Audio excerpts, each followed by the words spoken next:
Estas son las noticias de Venezuela.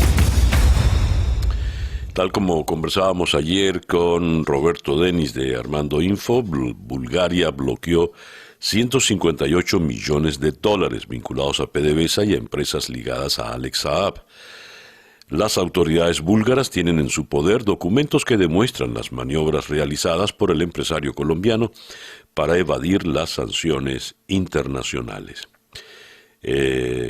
Los documentos que están en manos de las autoridades búlgaras dan cuenta pues de todas estas maniobras y confirman lo que muchos venían denunciando desde hace meses: la alianza del diputado opositor Luis Parra y otros parlamentarios con Nicolás Maduro. El viaje que hicieron en secreto a Bulgaria fue precisamente para ayudar a desbloquear las gestiones, los entramados de Alex Saab. Leo aquí en la nota que reseña El Nacional de hoy. Cuando las autoridades búlgaras comenzaron a investigar las operaciones financieras, una delegación de diputados opositores encabezada por Luis Parra, Conrado Pérez y Richard Arteaga viajó en secreto a Europa. Otros 4 parlamentarios formaron parte del viaje. El objetivo, tanto en Sofía como en cada una de las paradas, fue el mismo: pedir el desbloqueo de fondos a las empresas ligadas a AAP. Suiza, Liechtenstein, Portugal y España fueron otros de los países que visitaron en ese cometido. En ese entonces ya se estaba gestando la relación entre esta facción de la oposición y la dictadura de Maduro, que luego se materializó en enero de este año, cuando Parra se autoproclamó presidente de la Asamblea Nacional, en una jornada en la que la Guardia Nacional impidió a la fuerza el ingreso de Juan Guaidó y la oposición venezolana para renovar el mandato de Guaidó. La cosa venía desde mucho antes. Otra información que leo en El Nacional: Jacqueline Faría es la jefa de gobierno del Distrito Capital en sustitución de Darío Vivas, que, como saben, falleció por coronavirus. Y en El Universal esta información dice: Maduro informó que la Asamblea Nacional Constituyente seguirá funcionando hasta diciembre. La Constituyente no, y que era una institución que estaba por encima de todo. ¿Cómo es que Maduro la decide y no la decide? En fin. El mandatario informó que conformarán un comando de campaña unitario titulado Darío Vivas para las elecciones venideras y señaló que 95% de la maqueta de candidatura para el 6 de diciembre está preparada. Continúan adelante con su farsa. También en El Universal leo esta información: es necesario adoptar planes para evitar el cierre de las industrias y los negocios. Lo afirma el presidente de Conindustria, Adán Celis, quien considera que se debe combatir el virus produciendo con responsabilidad. El empresario considera que el plan de cuarentena 7+7 no cumple con requisitos porque se requiere de continuidad. La economía es algo integral, como un cuerpo humano. No puede trabajar si le falta un pulmón o el hígado, pero hay que cuidar a la gente, que el virus no se expanda, y ser mano dura con quienes no cumplen las normas. Es la solicitud de Conindustria.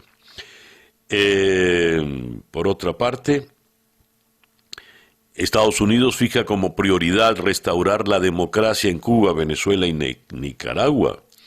Esto lo leo en el diario Las Américas en Miami. Estados Unidos publicó ayer sus prioridades para el hemisferio occidental, como se refiere a América Latina, entre las que destaca restaurar la democracia en Cuba, Venezuela y Nicaragua.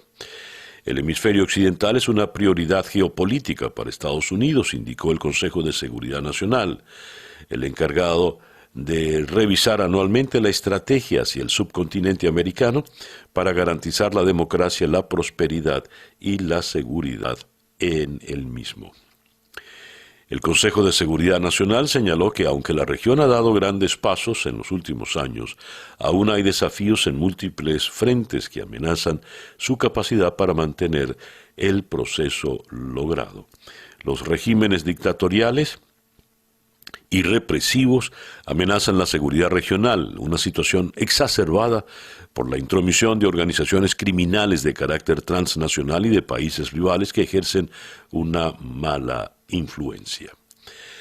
Coronavirus en Venezuela, 1047 casos nuevos y 7 muertes en 7 tweets. Jovan Pulgarín reseña esto en El Estímulo.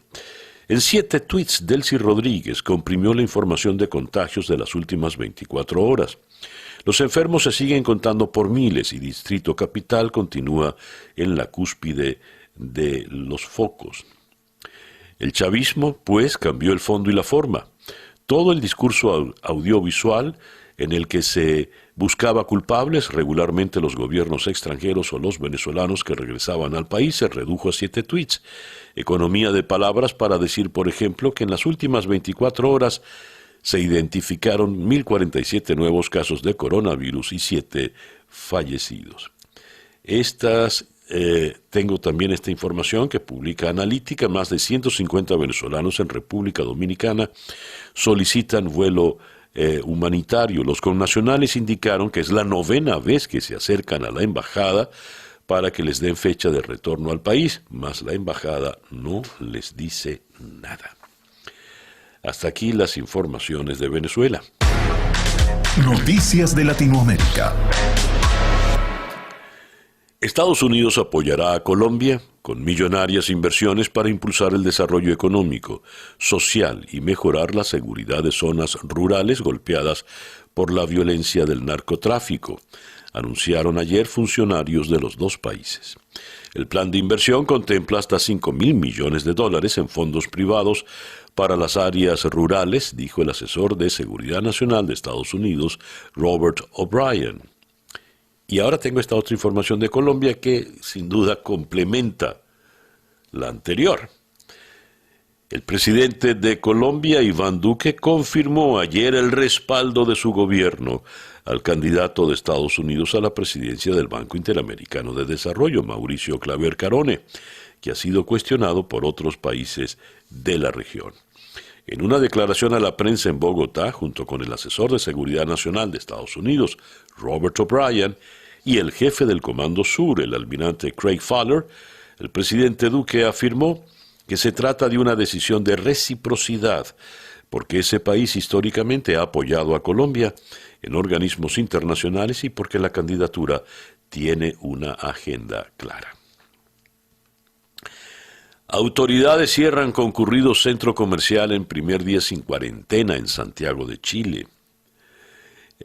Al menos 300 personas hicieron fila para acceder a un establecimiento especializado en productos chinos antes de su apertura y entraron apresuradamente mientras guardias de seguridad intentaban dispensar alcohol en gel y tomar la temperatura, lo que en algunos casos provocó enfrentamientos físicos con el público. Brasil registra 684 nuevas muertes por COVID-19 y llega ya a los 108.536 decesos. El segundo país más afectado en el mundo detrás de Estados Unidos, Brasil también notificó 19.373 nuevos casos de la enfermedad, alcanzando un total de 3.359.570 infecciones confirmadas. En Lima tenemos esta información de la agencia Reuters. Petroperú dice que indígenas liberan oleoducto tras acuerdo por demandas relacionadas al COVID. La estatal Petroperú dijo ayer que recuperó el control de la estación de su oleoducto invadida hace 2 semanas por nativos del Amazonas armados con lanzas, tras un acuerdo sobre proyectos de desarrollo social y atención médica por el coronavirus. La compañía informó en un comunicado que tras el acuerdo alcanzado el sábado, los trabajadores de Petroperú retornarán gradualmente a sus instalaciones para evaluar el estado actual de la estación de bombeo de crudo, ubicada en la provincia de Daten-Marañón, de la región de Loreto. Leo por otra parte, en el Ecuador, Rafael Correa aspirará a la vicepresidencia en las elecciones, según dice su asesor. Rafael Correa, quien gobernó entre el 2007 y el 2017, aspirará a la vicepresidencia en representación del movimiento revolución ciudadana. Los bloqueos en Bolivia dejan daños en las rutas por $1,500,000. Bolivia perdió $1,500,000 por daños causados a su infraestructura vial y peajes no cobrados en las 2 semanas de protestas y bloqueos de carreteras en contra del nuevo aplazamiento de las elecciones generales en el país. Panamá reactivó ayer lunes las ventas minoristas, salas de belleza y barberías, con una batería de limitaciones y manteniendo las restricciones de movilidad a la población, como parte de la lenta reapertura económica en medio de la pandemia del COVID-19 que azota al país. En México, el presidente Andrés Manuel López Obrador alzó su mano ayer para aplicarse la vacuna rusa contra el COVID, si se demuestra que es efectiva, argumentando que en la carrera para garantizar la salud del pueblo no hay espacio para las ideologías. México y Argentina anunciaron la semana pasada un acuerdo con farmacéuticas de ambas naciones para producir de forma conjunta la vacuna que desarrollan la compañía AstraZeneca y la Universidad de Oxford, cuya producción comenzaría en el primer trimestre del próximo año. Tengo acá los 2 diarios bonaerenses, La Nación y Clarín, y ambos ilustran sus primeras páginas con la impresionante manifestación ayer en contra del gobierno. Clarín titula: Pese a la cuarentena, la gente salió a la calle contra el gobierno. Masiva protesta en las principales ciudades, la residencia de Olivos y la casa de Cristina Kirchner. Alberto Fernández recibió el mayor y más contundente reclamo en sus 8 meses de gestión. El banderazo convocado por redes sociales se sintió en casi todo el país. Las principales consignas fueron contra la corrupción, la impunidad de Cristina Kirchner y la reforma de la justicia. El gobierno había intentado desalentar la movilización, apelando al miedo a eventuales contagios, pero fracasó. Fernández acusó a Macri y habló de la necedad de los otros. La oposición respaldó la marcha, salvo Horacio Rodríguez Larreta, que se desmarcó y también advirtió sobre el riesgo de salir a la calle. Y La Nación titula: Banderazo multitudinario. La mayor protesta contra el gobierno atravesó todo el país con críticas a los cambios en la justicia y al aislamiento. En Lima, El Comercio, no hay suficientes laboratorios para test moleculares. Estas pues las noticias de la América Latina. Escuchas Día a Día con César Miguel Rondón.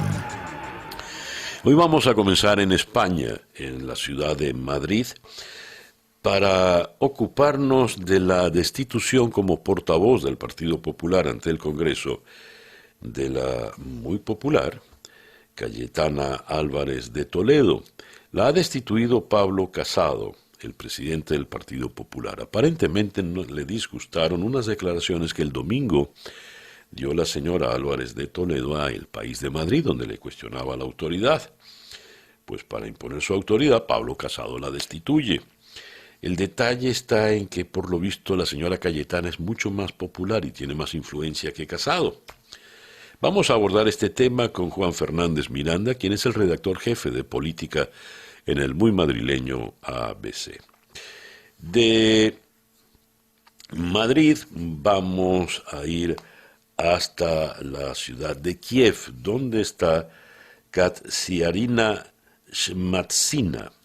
Ella es doctora, ella es graduada en la Universidad Estatal de Bielorrusia y tiene también un posgrado, una maestría en la Universidad de Siracusa, en el estado de Nueva York.